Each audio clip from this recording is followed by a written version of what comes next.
Hello, Victor here, RestoreYourMercedes.com.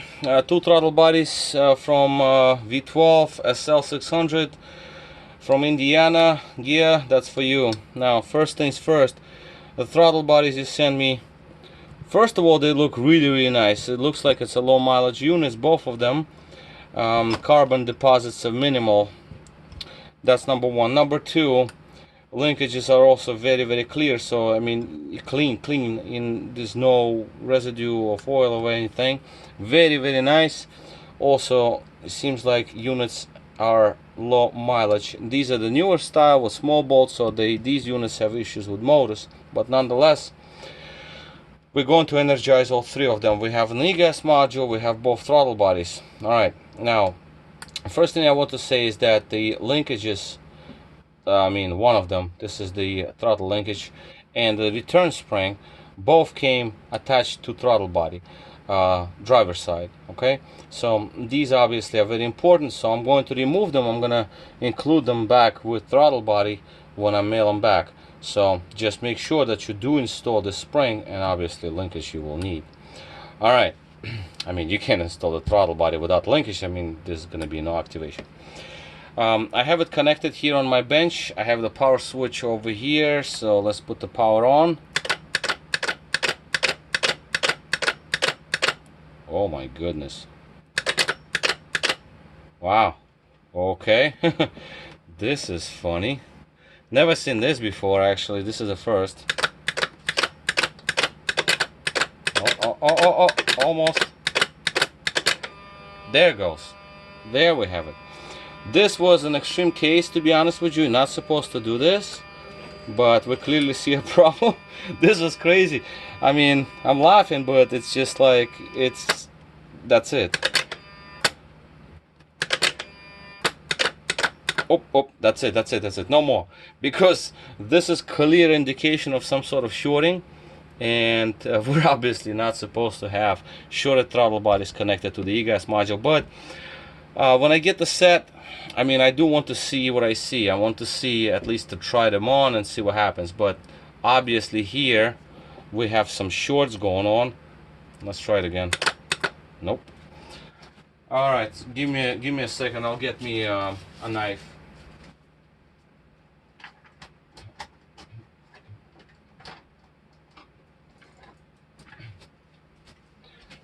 All right, so this is a very sharp Japanese blade. I buy Japanese ones because they're super sharp. Let's just take a look real quick. Obviously do not try it at home, because, and I never really do it the way I'm doing it right now, but I'm making this video. I want to make one shot, but I don't want to cut myself because this thing can cut me in a second. Well, you know the problem. Actually, it's clearly visible. I don't care for this loom, so it doesn't matter. So what do we have? Wires are not as horrible as they could have been, to be honest with you. Let's just zoom on these.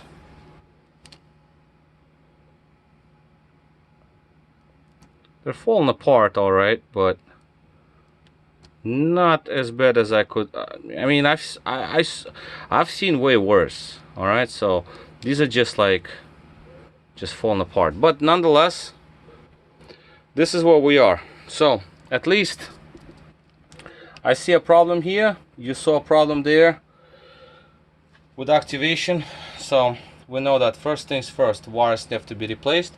But these units look really nice. I mean, extremely clean. Motors, they do have issues with motors, these particular units from this very year. This is a 95 units, maybe late 94, but most likely 95. And they do have problems with motors because it's just a design flaw.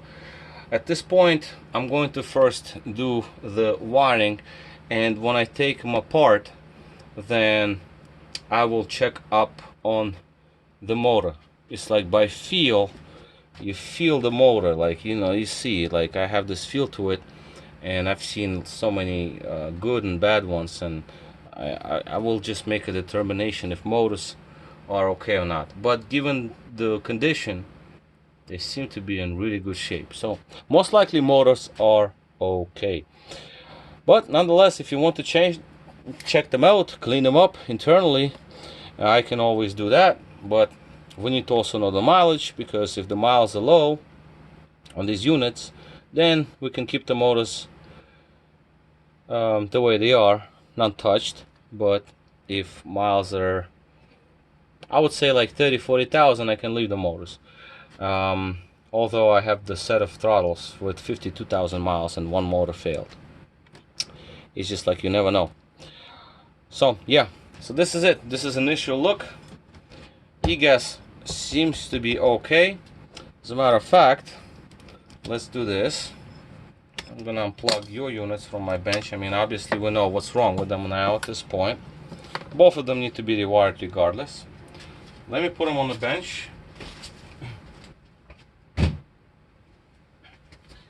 And just to take a look at the Egas module, let's just connect the units, a couple of my units on the bench, just to do a bench test on Egas alone and see what happens. If the Egas energizes, actually I'm going to probably even leave my units on the bench with this Egas module just to heat it up. Alright, so both connected. Power switch right over here. As you can see, they both activated.